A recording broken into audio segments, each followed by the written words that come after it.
Now let's talk about the one concept about a function. So if you have function f of x, and if you find a non-zero number, a constant a, such that f of x is equal to f of x plus a for all x in the domain of this function, then f is called the periodic function. And you can find the smallest, such positive constant a, then this smallest positive constant a is called the period of this function. So for the sine function, since we have the sine of x plus 2 pi equal to sine of x for any x, and 2 pi is such a smallest positive integer, then 2 pi is the period of the sine function. So if we have the period of sine equal to 2 pi.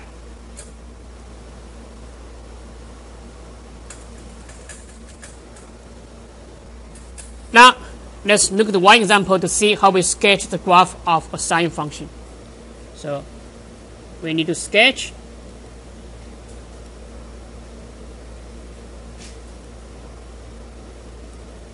the graph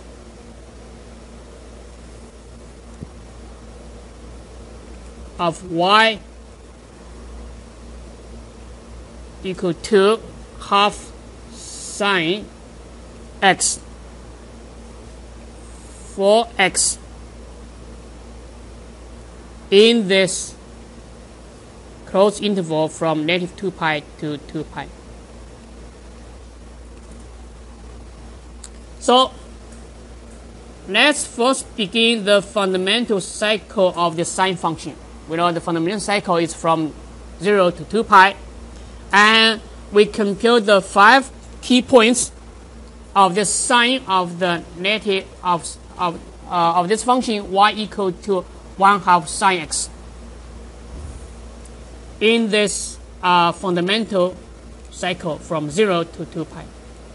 Okay, so you compute the 5 key points.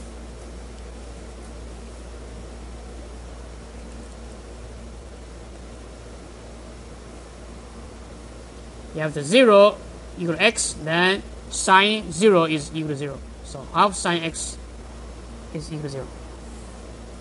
Half pi, sine half pi is equal to 1, so this guy is equal to 1/2. And pi, sine pi is 0, so half sine pi is also equal to 0.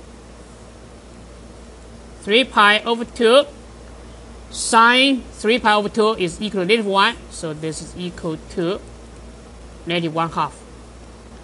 And then 2 pi, sine 2 pi is equal to 0, so half sine of 2 pi is also equal to 0. And then you form the 5 order pairs. So you have the 0, 0, half pi, 1/2, and pi 0, and then 3 pi over 2,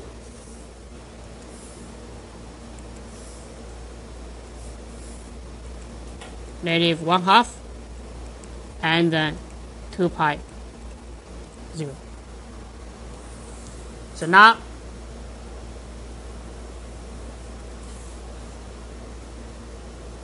let me first draw the fundamental cycle. So you mark out all those key points. So this guy is the half pi, and this is the pi, 3 pi over 2, and 2 pi. Okay. So half pi and 1/2, so 1/2 is about here. Then you have the sine wave, like this.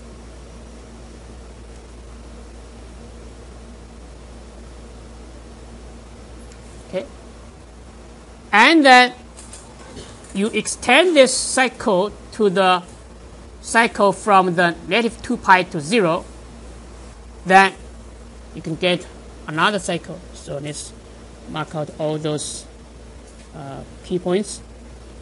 So this guy,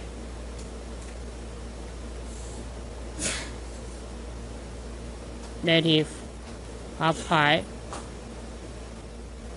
negative pi, negative 3 pi over 2, and negative 2 pi. So now you can get another cycle.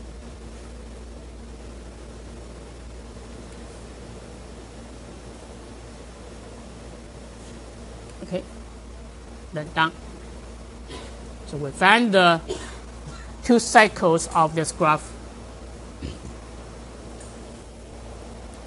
So when you have a sine function, we can define the amplitude.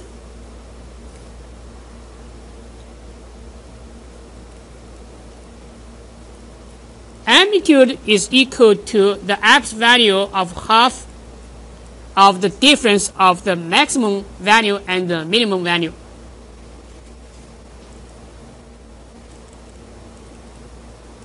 So for the sine y equals sine x, we know, let me use a for the amplitude, then the maximum is equal to 1, right? And the minimum is equal to negative 1. So 1 minus negative 1, 2. So 2 divided by 2, you get 1. So the amplitude for this sine x is equal to 1. Okay, now let's look at the problem 8. We try to find the amplitude of this function. Okay. So let me copy this problem on the whiteboard. So it's page 459 from 8. Right now we just do the amplitude part, and later we'll deal with the other parts. So we have the f of x equal to sine of x plus pi over 2. So for this one, since the maximum of the sine function is equal to 1 and minimum is equal to negative 1, so we still have the amplitude a is equal to 1/2 times 1 minus the negative 1. That is equal to 1. Okay. Now let's talk about the graph of the cosine.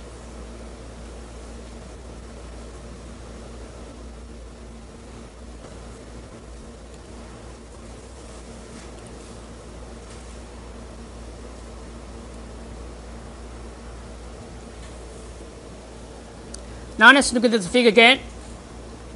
So let's look at the cosine. When the x increases from the 0 to half pi,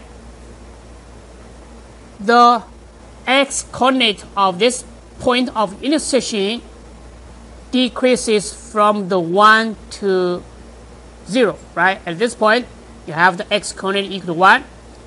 And when you move this point along the circle in this direction, then the x coordinate of this point just decreases from 1 to 0, right? And when you move from the half pi to pi, so this cosine x continue to decreases from the 0 to negative 1. Right? You see, you move this way, and then this x coordinate, at first you have the 0, and then some negative number, and then finally negative 1. Now, when you move from the pi to 3 pi over 2, so the cosine x increases from negative 1 to 0. And when you move from 3 pi over 2 to 2 pi, cosine x increases from the 0 to 1.